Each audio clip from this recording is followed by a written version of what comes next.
Welcome to Questing on the Road, and today we're going to do our third and final installment of How to Merctech, where we're going to look into the Mechlab and also look at the recommended mods for the game.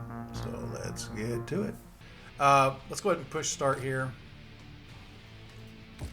Now I'm still in 0.82a. There are going to be changes here. One of which is going to be to this next window that's going to pop up. Well, not that window, this window. Uh, he's changed it to where I have to go through all of these and try to figure out. He's actually changed this window to where you can actually kind of see, scroll and see a lot more of the choices. It's easier to scroll through. We'll keep random start. We'll keep that. There we go. Okay, before we get too much further here, I did want to jump in and explain exactly how you put in your own custom logos. This is not something that is in the base game in MechWarrior 5. It's pretty specific to Merctech itself. And in order to do this, it's also not very clear how you do that because it's a different folder and you have to have a certain kind of file to do it. Now first let's go ahead and talk about the file you're going to need. What you want is a PNG file that is 124 by 124. And I also recommend putting a transparency around your logo, so that way when it's applied to your dropship, for example, you don't have a square box, you just have your logo. Once you have that, where you're going to want to put this is in your app data, which is going to be, this is the path, although it's going to be under your username, your computer, and so forth. This is also seems to be a pretty hard to find file for me. But it's an app data, local, MW5 mercs, saved, and then logos. Now the logos folder itself, if you go and look in that saved folder, there is no logos folder. Just make sure you create that file before and then put your PNG inside of it. It's not going to be there at first. You have to actually create that folder. So, but once it's done, it'll show up in this list, and if you select it, it'll start showing up on your dropships. So, and also in the game wherever the logo would normally be shown. So, let's head back in. Because what I mainly want to do, one, I want to look at the star map. Because it does look like the clans are up here. Clan Jade Falcon. Oh, you obviously can't play as them, but I think that if I went up there, I could fight them. I don't have the money to get up there. Where am I? Where am I? Oh, I'm over here. Davian area. But let's look. Let's mouse over this, or click it. Now, this is the USILR. I don't remember what all of this stands for. The most relevant number here is going to be the refit level. So you can see while we're in Haynesville, we can do everything up to D rating, whereas over here in Berkland's D as well. Okay, Takaluska, C. So in that case, we wouldn't be able to do, changing out our engines. Like if we had our engine destroyed and we need to replace it to get a mech, we can't do it on Pasca Gold. Let me find a planet I can pronounce. Sturgis, are you? Yeah, Anguilla. Oh, Anguilla is actually pretty good. Latexo. There we go, Latexo. I can't do it on Latexo. Like if I'm here for some reason, lost my engine, I would have to go probably over here to Anguilla because I could do all kinds of stuff over here at Anguilla. I could change the engine completely. I could put an Irby engine in my Atlas and not have it move at all. Anyway, there's that. Equipment. One of the things I wanted to look at, because I know when you're doing repairs, it likes to... Okay, ICE. ICE is an internal combustion engine. So normal, do we have a good side by side? Yeah, here we go. Well, except that's a primitive engine.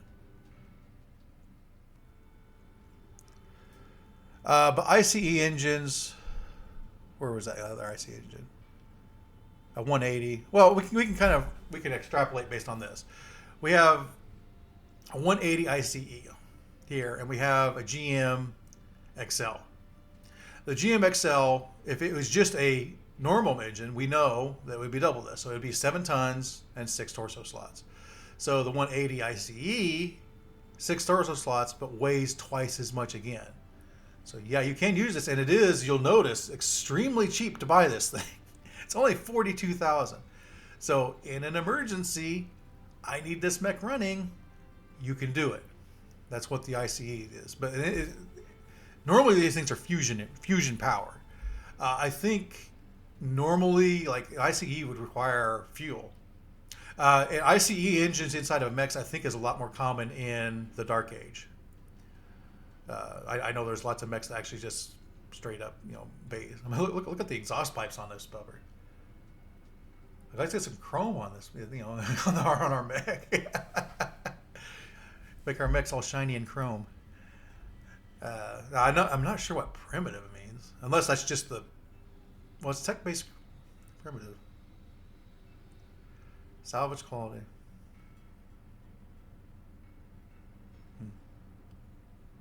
Anyway, that wasn't even what I was looking for.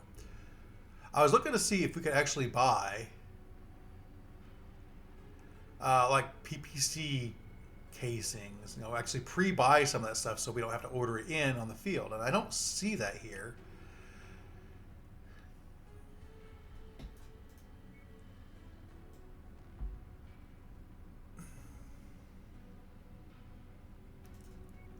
Do I have anything? Let me I want to buy one of these. Let me buy it. Now I have it to sell. Market-wise, not much different here. Although here, well, apparently we didn't even look at see what mechs we got. Looks like we got. This is a heavy lance. Got a bushwhacker. That's pretty awesome. I can't rotate it. Can I rotate any of these? I can rotate this. Why can't I rotate the bushwhacker? I want to look at the bushwhacker. Whatever. Also doesn't seem to be painted correctly.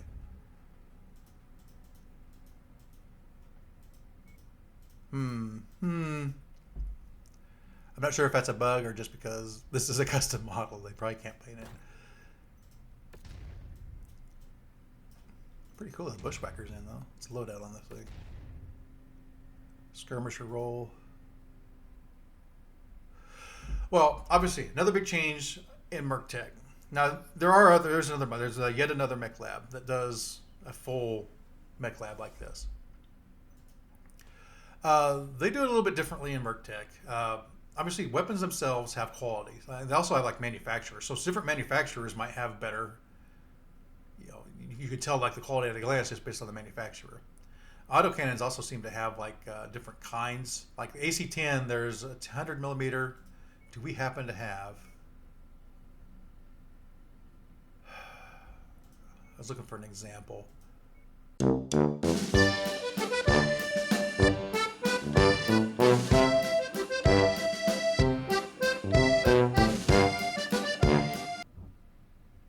There we go. This is what I'm looking for. All right, let's go back and look at our bushwhacker.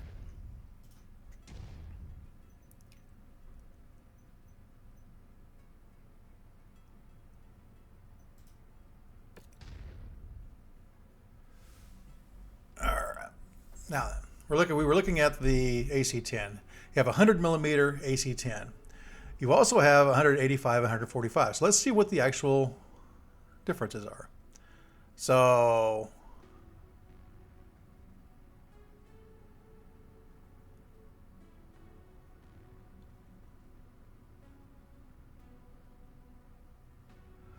okay, this is a difference between Autocannon and MechWarrior Online and base MechWarrior 5.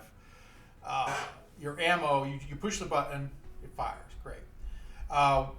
One difference with autocannons in this game is you have a clip, or in this case, a cylinder. So you load that cylinder, you can now fire, in the case of this AC-10, 10 times without needing to reload. But then you have to reload. So one of the differences is 100 millimeter has a 10 clip, a 10 clip. The 145 has 4 rounds before you have to reload, and it has to reload longer. It takes longer to reload than this does, and it actually takes longer to reload than this one too. The 185 only has a 2-round clip. Let me see here. Sustain, cycle time. Okay, cyclic time is going to be time between shots within the same cylinder. Here we go. Damage per round, 0.75,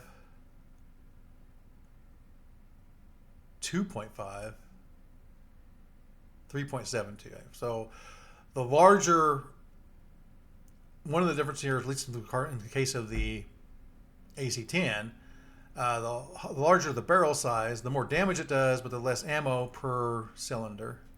Heat also goes up.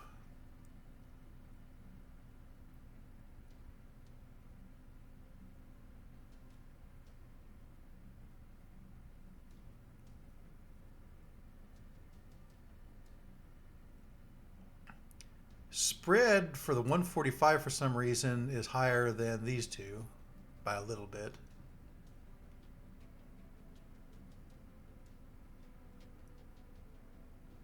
So, I mean, I guess it's kind of common sense. Larger the barrel, the slower it fires with the more damage each shot. So you kind of look into like the DP damage per second. 2.5, 2.25, 2.19. So the 145 in terms of damage over time is better than these two. But in terms of like a single shot, 185 is going to be superior. And in terms of like spray and pray, the 100 millimeters probably going to be your best option.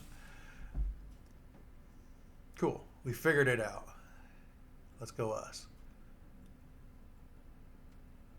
Oh, here's like ammo too. Let's look at the ammo. We're going to divide these videos up into several things because there's a lot to go over here. So an additional thing we need to look at is different kinds of ammo. We obviously have armor piercing, high explosive. I'm not sure what the SH stands for. Squash head. And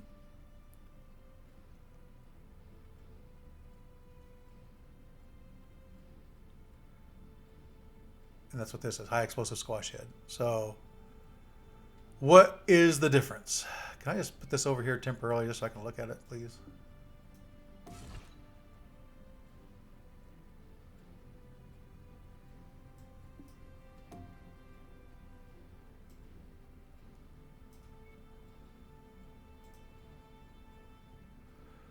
Oh, come on. What are we doing here?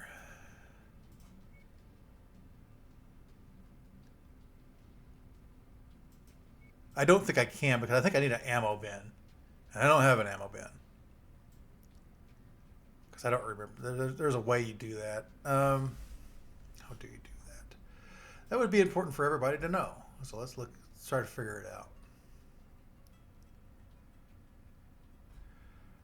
Okay, let's just go ahead and get rid of that thing.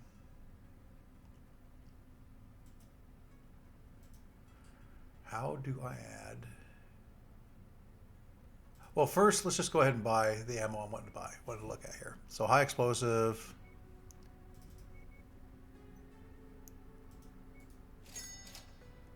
There we go. I now own it. How do I put it in my mech?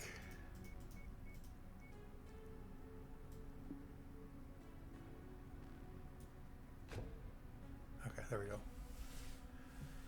Okay. What's the difference? Can I change these around a little bit? There we go. High explosive capacity. The squash head has more capacity. They do the same damage, have the same ammo detonation chance, same crit chance. The armor piercing high explosive has a better armor piercing chance by quite a bit.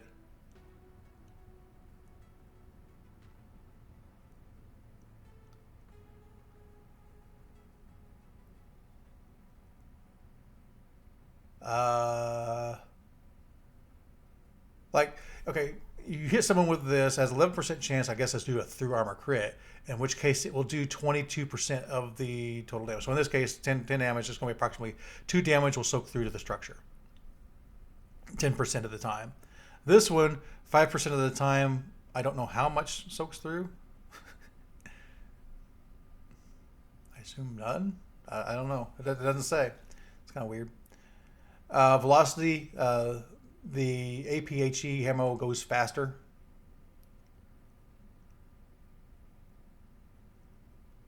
I didn't know they went into this much detail. You have armor. Armor sloping is apparently a thing. Like the angle you hit something at matters, apparently. So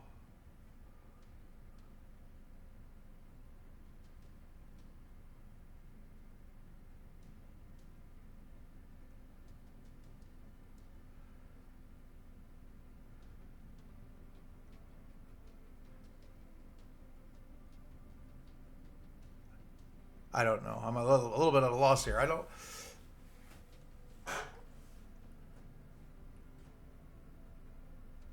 The angle of incident, I think, is the angle the armor is to the direction the bullet is hitting you. So, the thing with like sloped armor is like if it's sloped enough and your angle of incident is too high, it will actually bounce off instead of actually penetrating. In the case of a squash head, high explosive, I would assume it would still explode. But you wouldn't have any of the. Maybe that's what's talking about the penetration chance. Like it probably still hits them, but if it has no chance, maybe it doesn't have any chance to penetrate if it isn't within these defined angles. But you would think a straight up 90-degree angle would always penetrate, or well, wouldn't ricochet for certain. Well, it looks like we were dealing with a lot of ammunition type stuff, and also like differences between these weapon systems. Each one has quality as well, as you can kind of see here. This one has a damage per round penalty, and it's probably because of the speed penalty. Better versions of it. Do we have any examples of that? I don't want to get too bogged down here. I feel like I've already gotten way bogged down, more bogged down than I want to do.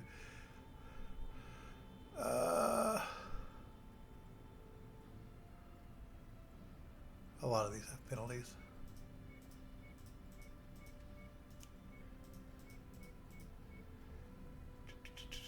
See if we have any mechs that actually don't have a penalty.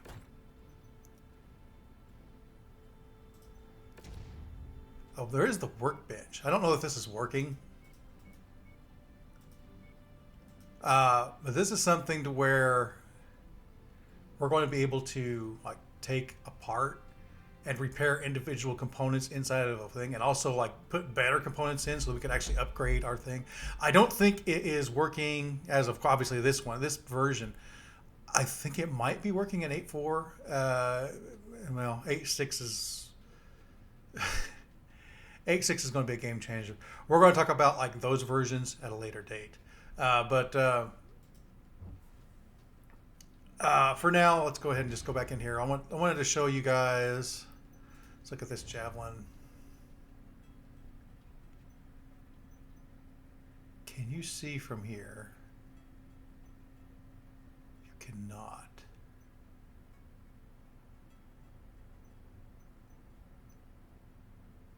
But the Wolfhound has something. Let's look at the loadout of the Wolfhound. Yeah. Okay.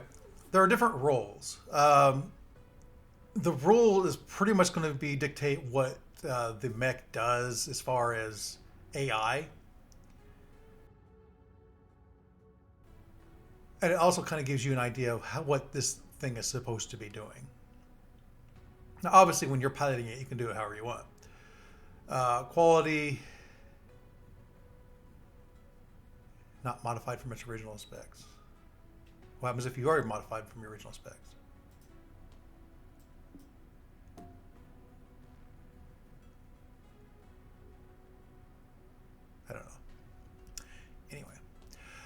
There's also quirks, and these quirks are based off of the technical readouts. So one of the quirks for one of the quirks for a wolfhound is easy to maintain. So in this case, repairs faster. It's easier to fix, basically. So it takes 10% less hours, as you can see here. This is one of these things that normally in a game of tabletop does not matter. Like, what are you don't ever really do between missions. This is only important in between missions. This is exactly one of those things where bringing in a lot of these tabletop rules is to the benefit of, having a computer do a lot of this work. Let's look at some of these other mechs. I'm pretty sure this one's top heavy. Let's look at this one. Yeah, unbalanced. In this case, the penalty by rule inside tabletop for a javelin is because it's so top heavy, it actually gets a +1 to pilot checks, which +1 is bad. -1 is good. So it's harder to keep upright. It's harder to do anything that requires a piloting check, basically. Melee combat is a little bit harder because it unbalances itself. In this game, it is a gyro recovery rate. Now, I know we ran into this a little bit in... I think we ran into it. We might have ran into this a little bit in some of the previous games I played, where the gyro kind of goes nuts, and you stop until it resets itself. What this is showing me is it takes longer for the gyro to reset itself. I don't quite understand what causes the gyro to go out of sync. If it's something that requires a piloting check, that isn't me, because obviously every time I would do melee, I wasn't causing a piloting check. But so if you take in tabletop 20 points or more of damage in a single turn, you get staggered and you have to check to see if you fall over.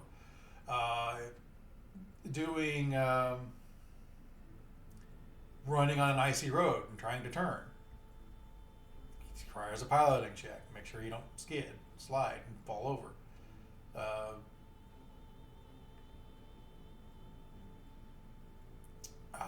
Damage to your gyro, or even your leg actuators, cause your pilot check, and that could be what is kind of causing the gyro.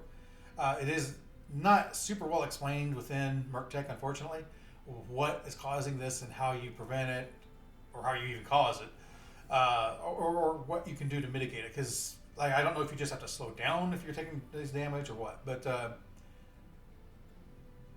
the short of it is, in Merctech, it is a thing, and a javelin is worse at recovering from it. Which is by rule, because a javelin is very top heavy. And it has a striker roll. Let's look at this tank. I've really not looked at tanks that much in this mod. Now I do understand. I've built mechs within tabletop rule, or tanks within tabletop rules. This I kind of understand. I mean, it's not that complicated. Obviously, you have a turret, it has a 1 missile slot. That's the only thing it has. They put an LRM-10 in it, and they got a 120 ICE in it. Now, I think if I was to put a fusion engine in this, I think I could. It would be insanely expensive, but it would save weight.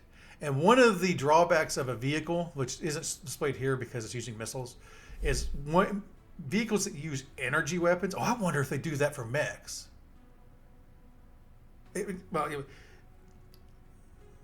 Vehicles that use energy weapons with an internal combustion engine do not have the fusion engine to power the lasers. So you have to, I forget what it is, you have to put something else on the laser in order for it to fire. I don't remember. I think it's like some kind of like power supply or something like that. which is an additional weight cost to put lasers on a vehicle that doesn't have a fusion engine. Now, if the vehicle has a fusion engine, then it's just like a battle mech. It doesn't matter. I don't know. I'm now kind of wondering if that's also the case for mechs. Like if you have to do something like that. We don't have an example here where I can actually showcase this, unfortunately. But you do have the option of, like this one has no quirks, but you can change the armor. You can change the type of armor, the type of structure, the type of heat sinks. Obviously, this particular the harasser isn't going to be super helpful as far as like combinations of things you could do. It is a hovercraft, which in some way it makes it more mobile. Usually it makes it a little bit, it obviously makes it more mobile, like over water and so forth. Rough terrain, I think it ignores, but it does limit it. Normally, a hovercraft cannot enter like woods techs or wood squares. No vehicle can like overcome like a terrain difference of 2. But another thing that hovercraft happens with the hovercraft, I think hovercraft can also like strafe. But a hovercraft is a lot more susceptible to motive damage, which when you're fighting mechs, you do have like 3 armor crits with mechs.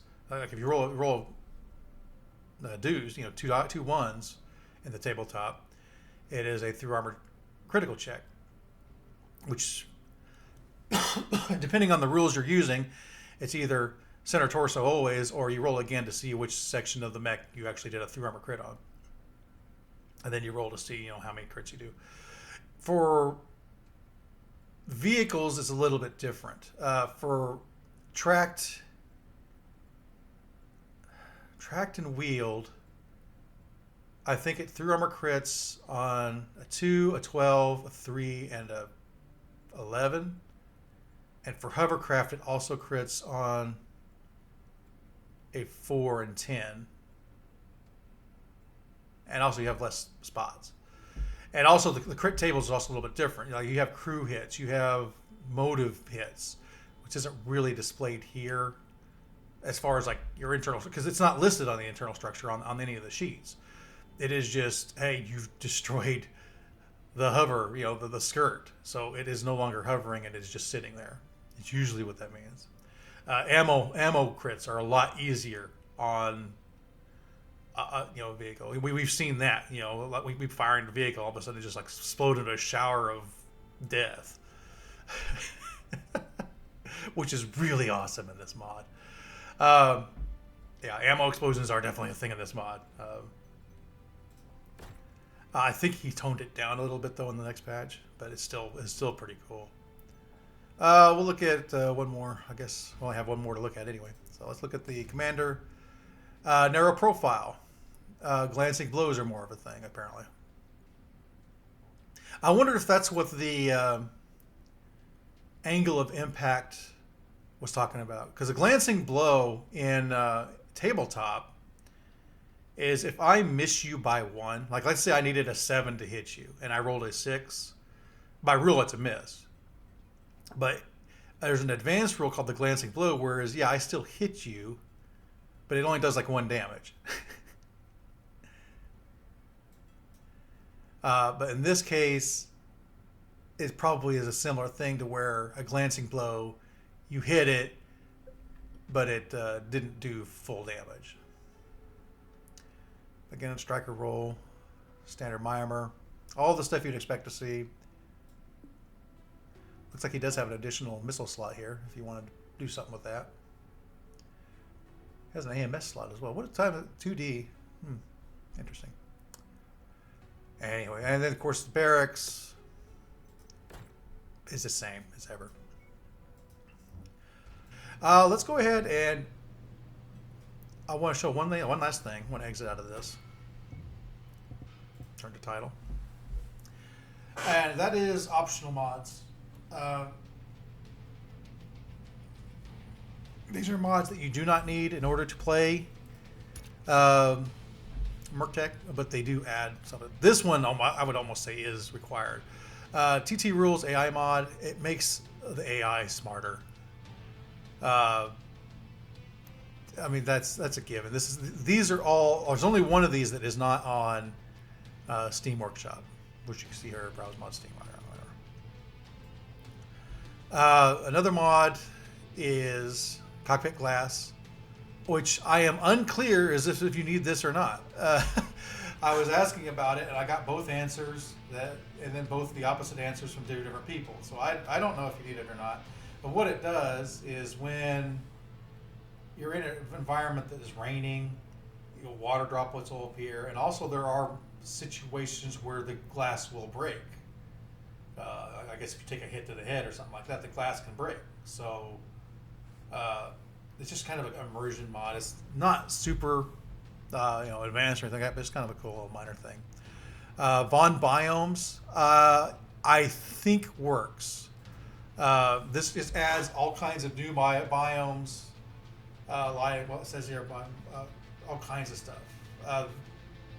And as far as I can tell, it is compatible with Merctech, except there is a thing on the Discord that says it's not in one specific situation that I am unclear if it got cleared up or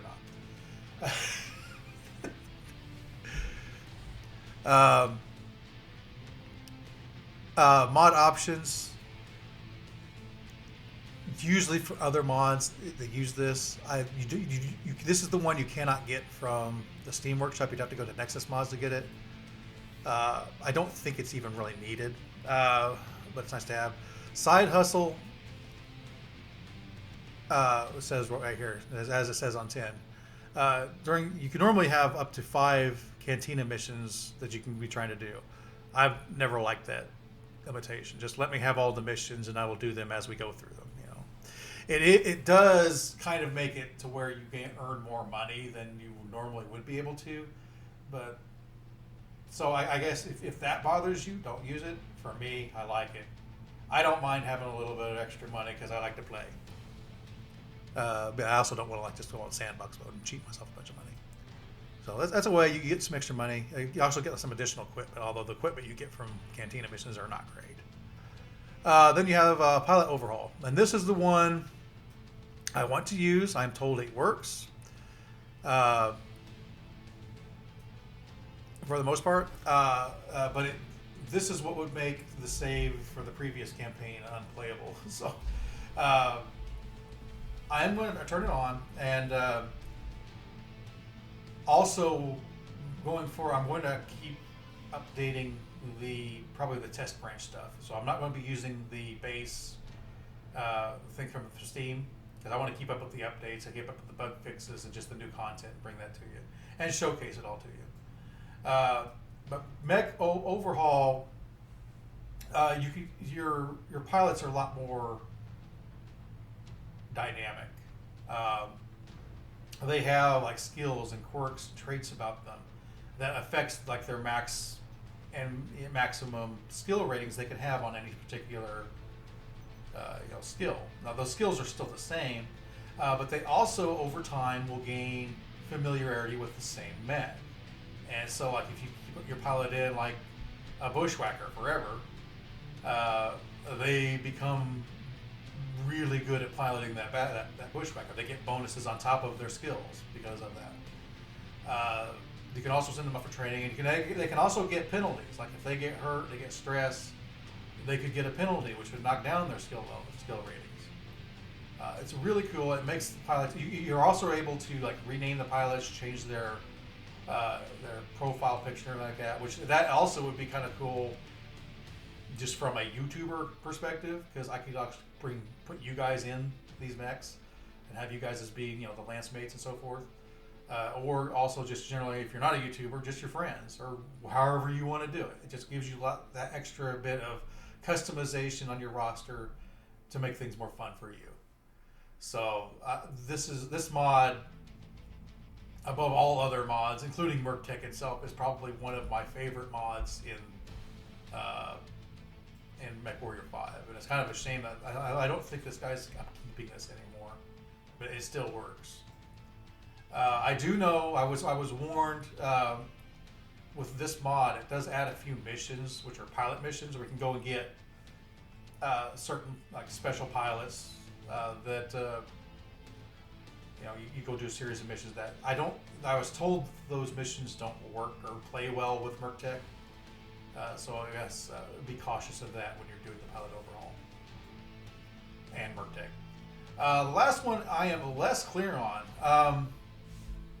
This seems cool. I've used it before and I don't know if I liked it or not. But it is on the recommended mods for Merctech, at least in the Discord. But it's also on the recommended mods for an older version of Merctech. I don't know if it plays well with version 2. I'm trying to get clarity on that. But if it does, there were things about this that is kind of cool.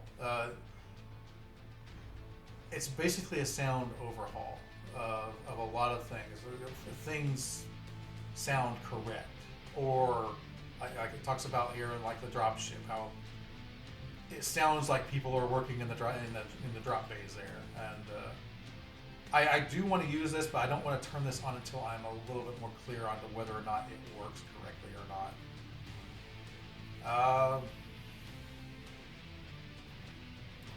Which I'm going to have plenty of time to figure that out, because I'm also not going to be playing this again until probably 8.6 comes out, which he's working on, so it might be soon.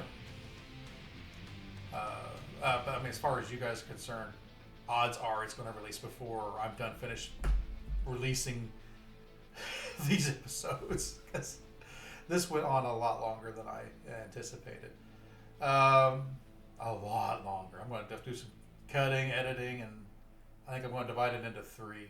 So, which, if you got this part, I'm still talking about it, and I didn't cut this part, you already knew it got cut into 3, maybe even 4. So.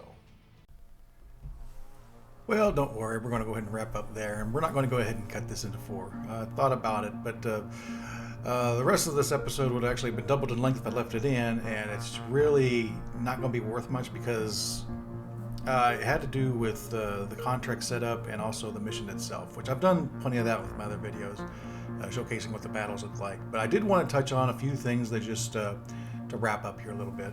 One, let's go ahead and talk about the last thing that was on the feature list. We did talk about the Mechlab today, so we have the last bit here, which I didn't touch on any of this, but the unlocked Mechlab fractional tonnage rules have been implemented, so you can put a 0.001 ton of ammo in one location if you want. That could be potentially be useful in cases where you have kind of an odd like remaining tonnage, and you're using an ammo-using weapon, especially when you start getting into ferrofibrous. There's times where you just have like this one odd little bit of armor you can't put, either because you're at max armor already, or it just doesn't fit right. Well, now you can just put in like an extra couple, rounds of SRM ammunition or something like that. As long as you put it, it'll have a slot open to do it, and you aren't worried about it getting blown up.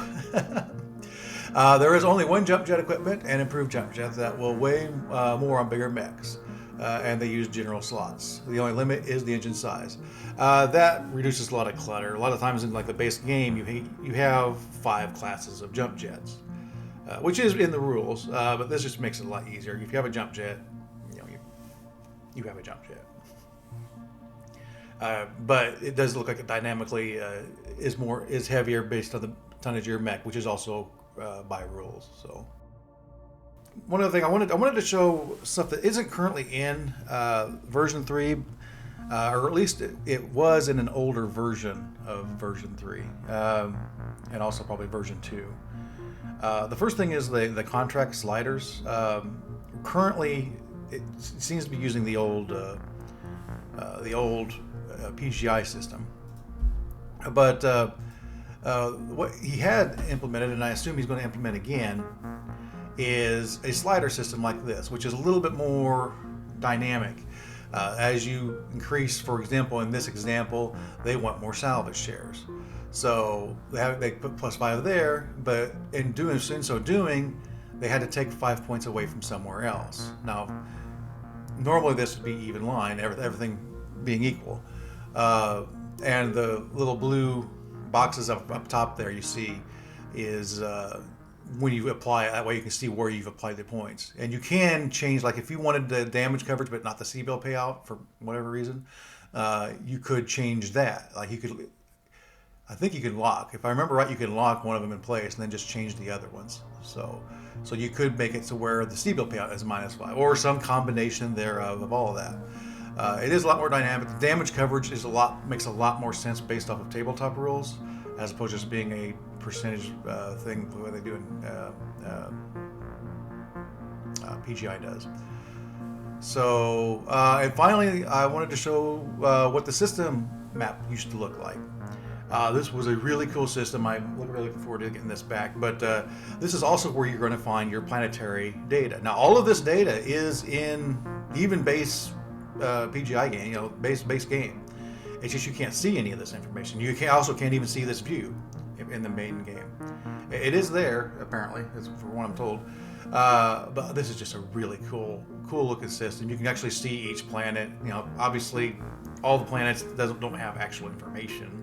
Like detailed descriptions and so forth. But it's still really cool to see. And also, if I recall correctly, the missions that you would get was based on the planet as well. So if you see a mission, like you'd have in this case several systems right next to each other, and each system would have a different planetary information and also the tech stuff as well. And so if you went to one planet that's close by, they're probably pretty hot. Maybe not, but probably pretty hot. Whereas the ones further away, and when you clicked on the missions, like you can see here, New Citrus has a mission on it. So when you clicked on the mission, it would actually zoom your guy there, and that would be the planet you're fighting on. So you would have. So if you went to a system and had this range of planets, you could kind of tell beforehand what kind of terrain you're going to be dropping on. It isn't random.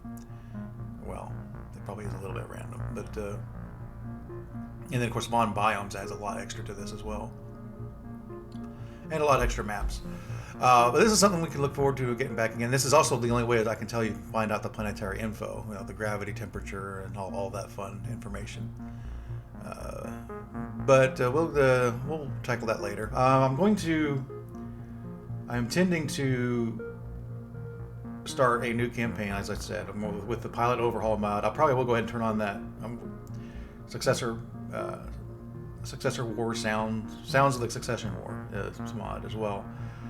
If there's any other mod suggestions you would like, just go ahead and throw me a shout, and I'll take a look at them, and if I like them, I'll add them. If I don't, or if I think it bogs things down, I won't. But I appreciate suggestions. And as for what faction I'm going to start back up with, I am intrigued by that random start. Although I don't know that it was working correctly, because I think we've set the preset to be heavy, and it wasn't heavy. But I still think that preset would be pretty fun. And I want to start in probably somewhere in the clan invasion. That way we can have a chance to maybe go up there and fight the clans a little bit, maybe even salvage a little bit of the clans if it's possible. But I'm undecided whether or not I want to do a poll. I think I pretty much decided I want to do the random start. So I am going to wait until 0.86 is released for that. I will also do a video about 0.86. It'll probably be very short, hopefully, just detailing what changes were made. Yeah, of course, and again, I know a lot of the changes that are going to be made in 8.6 is going to be pretty cool. But once that's released, I plan on starting that because I'm actually pretty eager to play this. So I guess I probably should go ahead and leave it there. So until we roll into the next quest, be safe. Bye-bye.